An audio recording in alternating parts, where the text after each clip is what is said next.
ओम शांति। आप सभी भाई बहनों को नवरात्रि की बहुत बहुत शुभकामना कि आप सबका जीवन सुख शांति आनंदमय हो। आज हम बाबा के महावाक्य सुनेंगे 23 अक्टूबर 2020 की। बाबा कहते, मीठे बच्चे, श्रेष्ठ ते श्रेष्ठ बनने के लिए स्वयं भगवान तुम्हें श्रेष्ठ मात दे रहे हैं, जिससे तुम नरकवासी से स्वर्गवासी बन जाते हो। बाबा की महावाक्य है कि श्रेष्ठ ते श्रेष्ठ बनने के लिए स्वयं भगवान हमें श्रेष्ठ मत दे रहे हैं, जिससे हम नरकवासी से स्वर्गवासी बन जाते हैं। प्रश्न बाबा पूछ रहे हैं, देवता बनने वाले बच्चों को विशेष किन बातों का ध्यान रखना है। हमारा एम ऑब्जेक्ट है, ईश्वरीय विश्वविद्यालय का लक्ष्य है मनुष्य से देवता बनना। तो हमको किन किन बातों का ध्यान रखना है। उत्तर बाबा कहती, कभी कोई बात में रूठना नहीं, शक्ल मुर्दे जैसी नहीं करनी है। बाबा की ये श्रीमत है कि कभी कोई बात में रूठना नहीं, शक्ल माने चेहरा मुर्दे जैसे नहीं करनी है, किसी को भी दुख नहीं देना है। देवता बनना है तो मुख से सदैव फूल निकले। अगर कांटे व पत्थर निकलते हैं तो पत्थर के पत्थर ठहरे। गुण बहुत अच्छे धारण करने हैं, यहाँ ही सर्वगुण संपन्न बनना है। सजा खाएंगे तो फिर पद अच्छा नहीं मिलेगा। तो ये आज बाबा ने मुरली का सार बताया कि यहाँ ही हमको बहुत अच्छे गुण धारण करना है, सर्वगुण संपन्न बनना है, हमारे मुख से कभी भी पत्थर ना निकले, अर्थात ऐसे बोल ना बोले जो दूसरों को दुख हो। मुख से सदैव ज्ञान रतन निकले। सजा खाएंगे तो फिर पद अच्छा नहीं मिलेगा। ओम शांति। नए विश्व व नई दुनिया के मालिक बनने वाले रूहानी बच्चों प्रति रूहानी बाप बैठ समझाते हैं। यह तो बच्चे समझते हैं कि बाप आए हैं, किस लिए? बेहद का वर्षा देने। हम लायक नहीं थे। भक्ति में कहते थे भगवान को, हम पतित हैं, हे पतित पावन आओ। बाप से वर्षा लेने के लायक ही नहीं थे। कहते हैं, हे प्रभु मैं लायक नहीं हूँ, मुझे लायक बनाओ।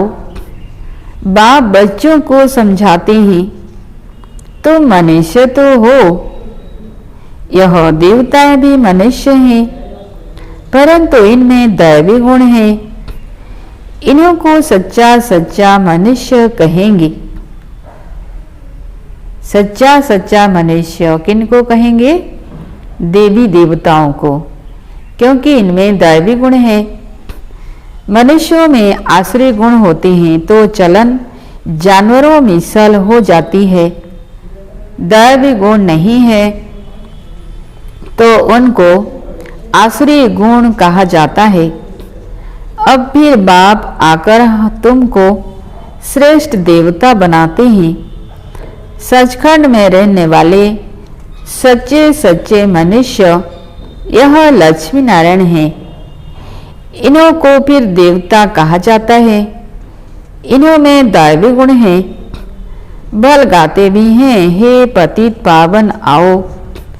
परंतु पावन राजाएं कैसे होते हैं? फिर पतित राजाएं कैसे होते हैं? यह राज कोई नहीं जानते हैं। वह है भक्ति मार्ग। ज्ञान को तो और कोई जानता नहीं। तुम बच्चों को बाप समझाते हैं और ऐसा बनाते हैं। कर्म तो यह देवताएं भी सतयुग में करते हैं, परंतु पतित कर्म नहीं करते हैं, है ना। कर्म तो सभी करते हैं, देवताएं भी करते हैं, परंतु उनका कभी पतित कर्म नहीं होता है। उनमें दैवी गुण है। छी काम न करने वाले ही स्वर्गवासी होते हैं। नरकवासी से माया छी काम कराती है। अब भगवान बैठ श्रेष्ठ काम कराते हैं और श्रेष्ठ मत देते हैं कि ऐसे छी काम नहीं करो। श्रेष्ठ ते श्रेष्ठ बनने के लिए श्रेष्ठ ते श्रेष्ठ मत देते हैं। देवताएं श्रेष्ठ हैं ना, रहते भी हैं नई दुनिया स्वर्ग में।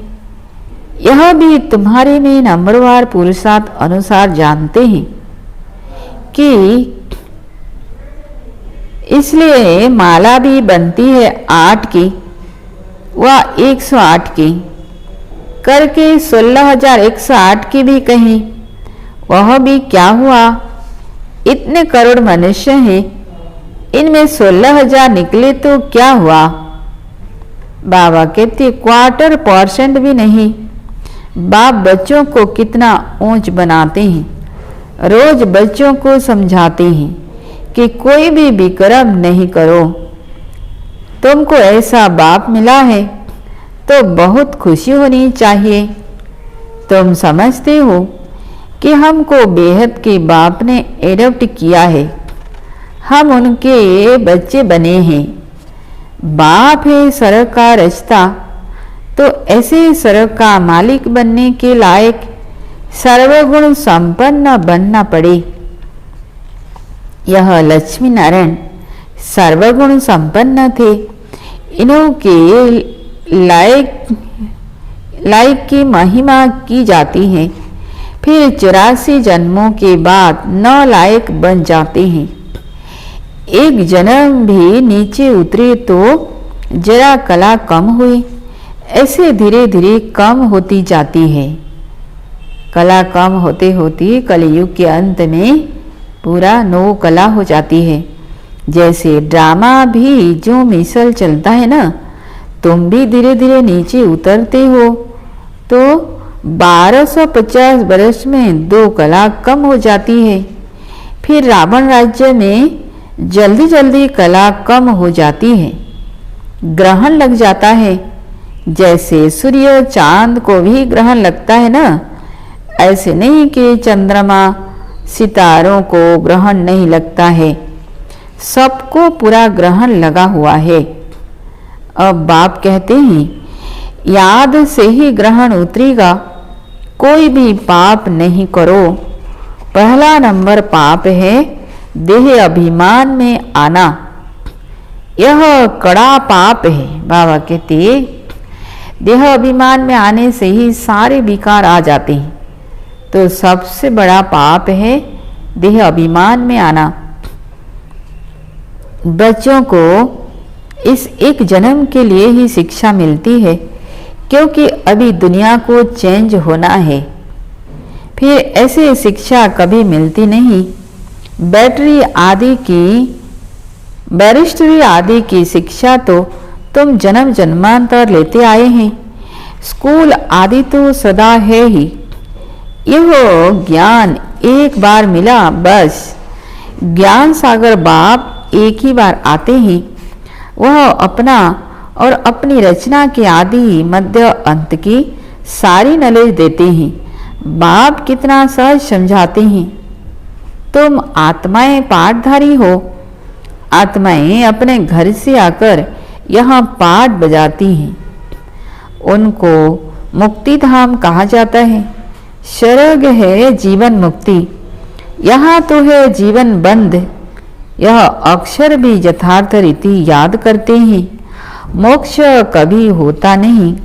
मनुष्य कहते हैं मोक्ष मिल जाए, अर्थात आवागमन से निकल जाए, परंतु पाठ से तो निकल नहीं सकते।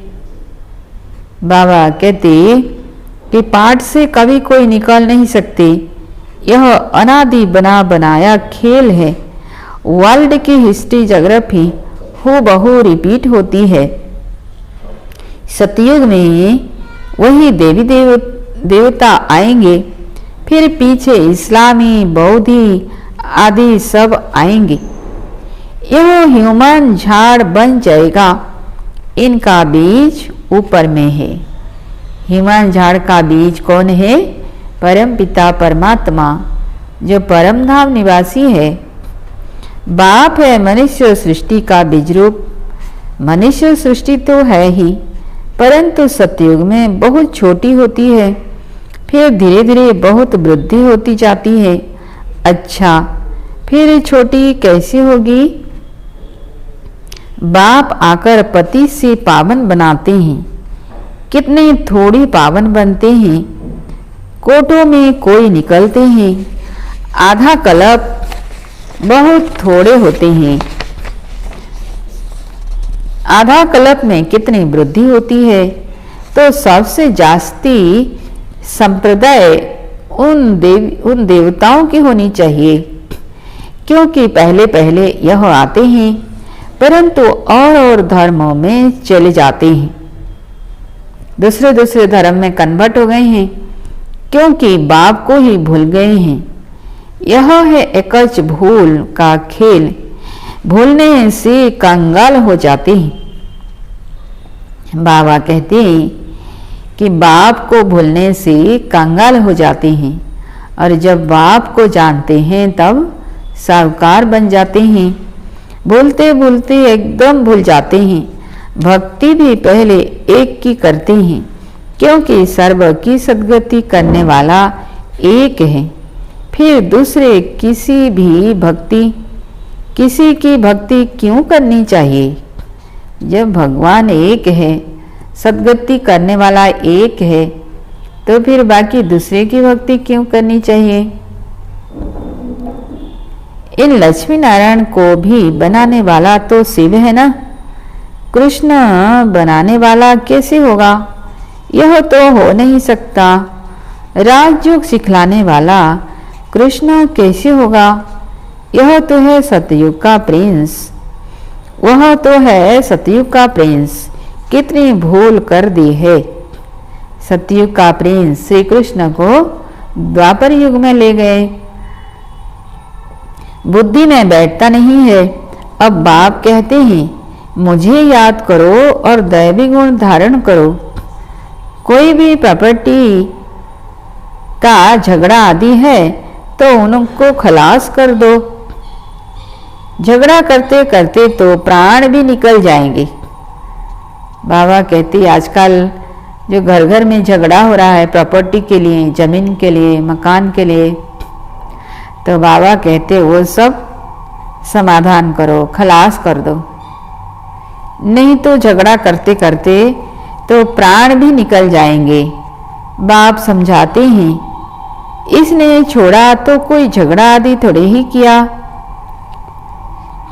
काम मिला तो जाने दो। ब्रह्मा बाबा को प्रॉपर्टी कम मिला तो भी कहा जाने दो। उसके बदले कितनी राजाई मिल गई। बाबा बताते हैं मुझे साक्षात्कार हुआ विनाश और राजाई का, तो कितनी खुशी हुई। हमको विश्व की बादशाही मिलनी है तो यह सब क्या है? ऐसे थोड़े ही कोई भूख मरेंगे। बिगर पैसे वाले भी पेट तो भरते हैं ना। मम्मा ने कुछ लाया क्या?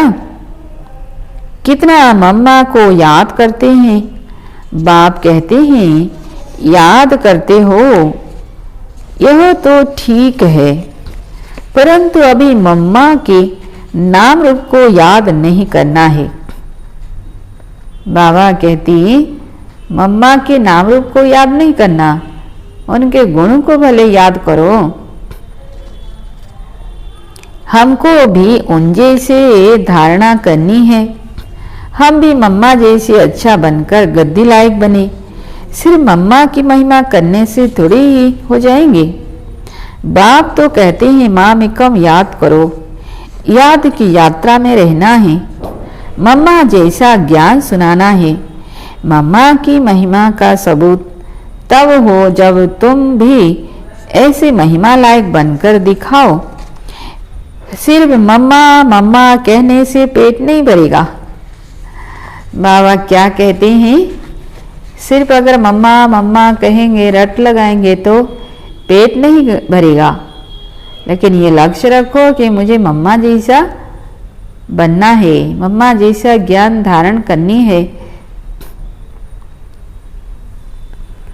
तो बाबा कहते हैं याद करना है एक को, बलिहारी एक की है। युक्तियां रचनी चाहिए सर्विस की, सदैव मुख से फूल निकले। अगर कांटे पत्थर निकलते हैं तो पत्थर के पत्थर ठहरे। गुण बहुत अच्छे धारण करने हैं, तुमको यह सर्वगुण संपन्न बनना है। सजा खाएंगे तो फिर पद अच्छा नहीं मिलेगा। यहाँ बच्चे आते हैं बाप से डायरेक्ट सुनने। यहाँ ताजा ताजा नशा बाबा चढ़ाते हैं। कहाँ पर? मधुबन में। मधुबन में हम बच्चे जाते हैं तो बाबा ताजा ताजा नशा चढ़ाता है। सेंटर पर नशा चढ़ता है, फिर घर गए संबंधी आदि देखे तो खलास। यहाँ तुम समझते हम बाबा के परिवार में बैठे हैं, वहाँ आसुरी परिवार होता है, कितने झगड़े आदि रहते हैं। वहाँ जाने से ही कीचड़ पट्टी में जाकर पड़ते हैं। यहाँ तो तुमको बाप भूलना नहीं चाहिए। दुनिया में सच्ची शांति किसी को भी मिल न सके। पवित्रता, सुख, शांति, संपत्ति सिवाय बाप के कोई दे नहीं सकता। ऐसे नहीं कि बाप आशीर्वाद करते हैं, आयुष्मान भव, पुत्रवान भव। नहीं, आशीर्वाद से कुछ भी नहीं मिलता, यह मनुष्यों की भूल है। सन्यासी आदि भी आशीर्वाद नहीं कर सकते। आज आशीर्वाद देते, कल खुद ही मर जाए। पोप भी देखो कितने होकर गए हैं। गुरु लोगों की गद्दी चलती है। छोटेपन में भी गुरु मर जाते हैं, फिर दूसरा कर लेते हैं, या छोटे चेले को गुरु बना देते हैं। यह तो बाप दादा है देने वाला, यह लेकर क्या करेंगे? बाप तो निराकार है ना, लेंगे साकार। यह भी समझने की बात है। ऐसे कभी नहीं कहना चाहिए कि हम शिव बाबा को देते हैं। नहीं, हमने शिव बाबा से पदम लिया, दिया नहीं है ना। हम शिव बाबा को क्या देते हैं? कुछ भी नहीं देते हैं। अगर थोड़ा सा भी कुछ सेवा में लगाते हैं तो दिया नहीं, पदम लिया। बाबा तो तुमको अनगिनत देते हैं, शिव बाबा तो दाता है, तुम उनको देंगे कैसे? बाबा कहते मैंने दिया। यह समझने से फिर देह अभिमान आ जाता है ना। अगर हम समझते हैं कि मैंने शिव बाबा को दिया तो देह अभिमान आ जाता है और हमारा पुण्य खाता जमा नहीं होता है। हम शिव बाबा से ले रहे हैं। बाबा के पास इतने ढेर बच्चे आते हैं, आकर रहते हैं तो प्रबंध चाहिए ना। गया, तुम देते हो अपने लिए, उनको अपना थोड़े ही कुछ करना है। राजधानी भी तुमको देते हैं, इसलिए करते भी तुम हो। तुमको अपने से भी ऊंच बनाता हूं। बाबा क्या कहते कि तुम बच्चों को मैं अपने से भी ऊंच बनाता हूं। ऐसे बाप को तुम भूल जाते हो। आधा कलप पूज्य, आधा कलप पुजारी। पूज्य बनने से तुम सुखधाम के मालिक बनते हो, फिर पुजारी बनने से दुखधाम के मालिक बन जाते हो। यह भी किसी को पता नहीं कि बाप कब आकर स्वर्ग की स्थापना करते हैं। इन बातों को तुम संगम युगी ब्राह्मण ही जानते हो। बाबा इतना अच्छी रीति समझाते हैं, फिर भी बुद्धि में नहीं बैठता। इतना अच्छा ज्ञान बाबा की, कितने अच्छी रीति भी बाबा समझाते हैं क्लियर करके एक एक बातें, फिर भी बुद्धि में नहीं बैठता। बुद्धि इतनी तमो प्रधान हो गई है। बाबा कहते जैसे बाबा समझाते हैं ऐसे युक्ति से समझाना चाहिए। पुरुषार्थ कर ऐसा श्रेष्ठ बनना है। बाप बच्चों को समझाते हैं, बच्चों में बहुत अच्छे अच्छे दैवी गुण होने चाहिए, कोई बात से रूठना नहीं, शक्ल मुर्दे जैसी नहीं करनी है। बाप कहते हैं ऐसे काम अभी नहीं करो। चंडी देवी का भी मेला लगता है। चंडिका उनको कहते हैं। चंडिका किसको कहते हैं? जो बाप के मत पर नहीं चलती, जो दुख देती हैं। ऐसे चंडिकाओं का भी मेला लगता है ना। चंडी देवी का भी मेला लगता है ना। जो बाबा की श्रीमत पर नहीं चलते, बाबा उनको कहते चंडिका। मनुष्य अज्ञानी है ना, अर्थ थोड़े ही समझते हैं। कोई में ताकत नहीं, वह तो जैसे खोखले हैं। तुम बाबा को अच्छी रीति याद करते हो तो बाप द्वारा तुम्हें ताकत मिलती है, परंतु यहाँ रहते भी बहुतों की बुद्धि बाहर में भटकती रहती है। इसलिए बाबा कहते हैं यहाँ चित्रों के सामने बैठ जाओ तो तुम्हारी बुद्धि इसमें बिजी रहेगी। गोले पर, सीढ़ी पर किसी को समझाओ तो बोलो सतयुग में बहुत थोड़े मनुष्य होते हैं, अभी तो ढेर मनुष्य हैं। बाप कहते हैं मैं ब्रह्मा के द्वारा नई दुनिया की स्थापना कराता हूँ, पुरानी दुनिया का विनाश कराता हूँ। ऐसे ऐसे बैठ प्रैक्टिस करनी चाहिए। अपना मुख आप ही खोल सकते हैं। अंदर में जो चलता है वह बाहर में भी निकलना चाहिए। गूंगे तो नहीं होना। घर में रड्डियां मारने के लिए मुख खुलता है ना। क्या कहते बाबा? घर में तो कितना जोर जोर से चिल्ला चिल्ला के बात करते हैं। रड्डियां मारने के लिए मुख खुलता है और बाबा की ज्ञान सुनाने के लिए मुख बंद हो जाता है। तो बाबा कहते घर में रड्डियां मारने के लिए मुख खुलता है, ज्ञान सुनाने के लिए नहीं खुलता। चित्र तो सबको मिल सकते हैं, हिम्मत रखनी चाहिए। अपने घर का कल्याण करो, अपना कमरा चित्रों से सजा दो तो तुम बिजी रहेंगे। बाबा कहते अपना कमरा, घर में जो आपका कमरा है उसको चित्र से सजा दो तो चित्र को देखते देखते ज्ञान भी चिंतन चलता रहेगा और हम बिजी रहेंगे। यह जैसे तुम्हारी लाइब्रेरी हो जाएगी। दूसरों का कल्याण करने के लिए चित्र आदि लगा देना चाहिए। जो आए उनको समझाओ, तुम बहुत सर्विस कर सकते हो। थोड़ा भी सुना तो प्रजा बन जाएंगे। बाबा इतनी उन्नति की युक्तियां बतलाते हैं। बाप को याद करो तो तुम्हारे विक्रम विनाश होंगे। बाकी गंगा में जाकर एकदम डूब जाओ तो भी विक्रम विनाश नहीं होंगे, है ना।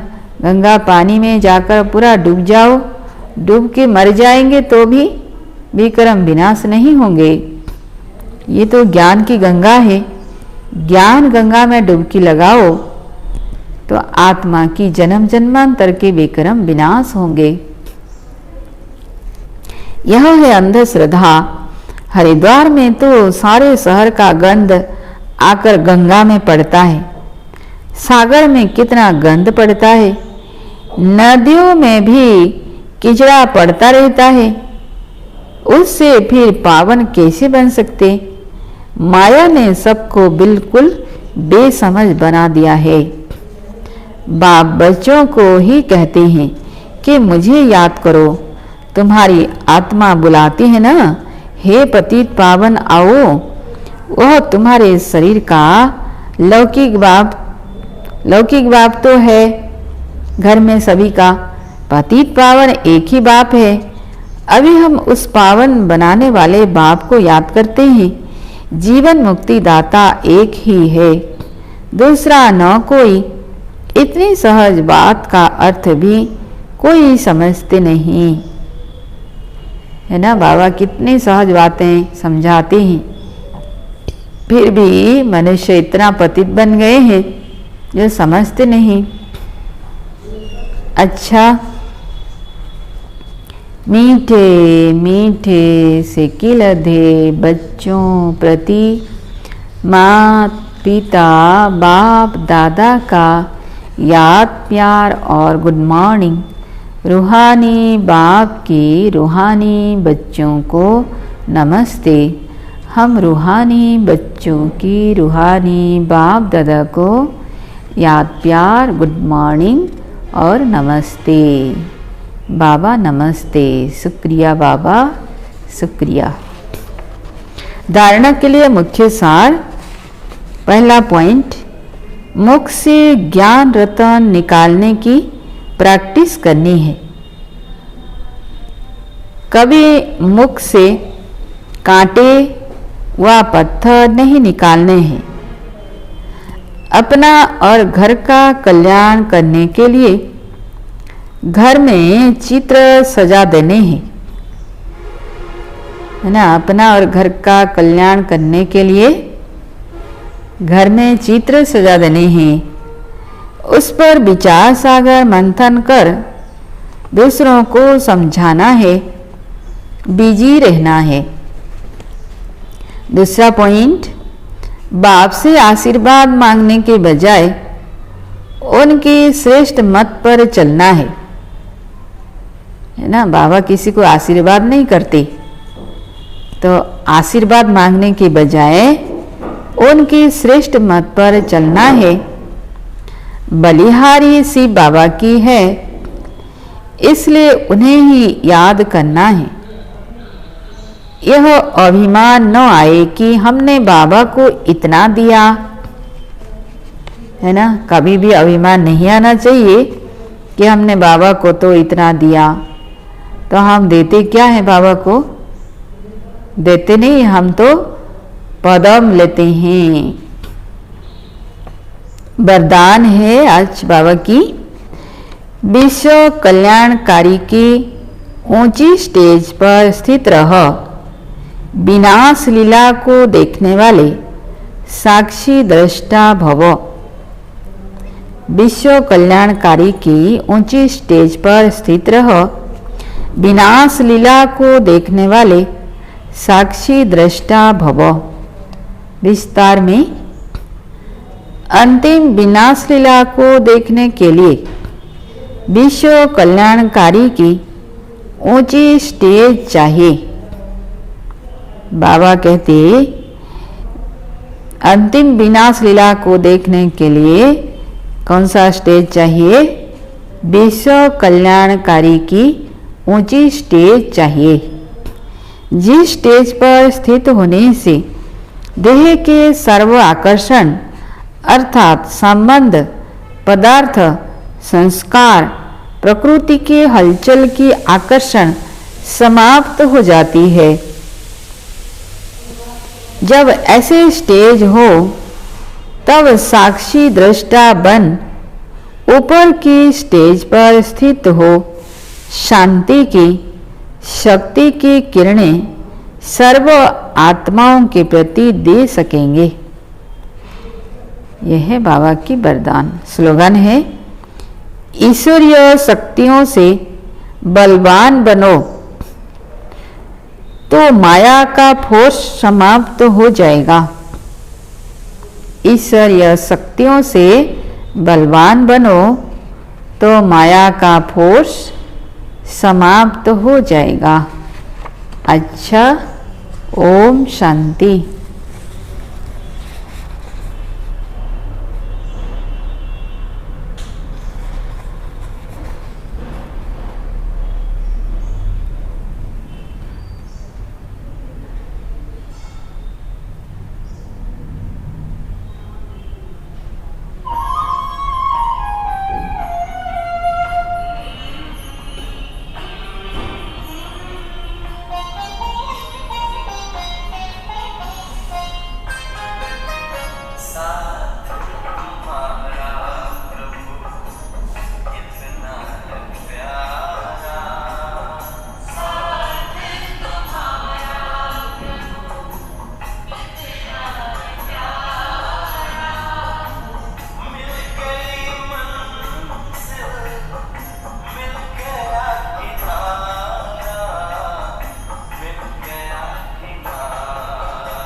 इस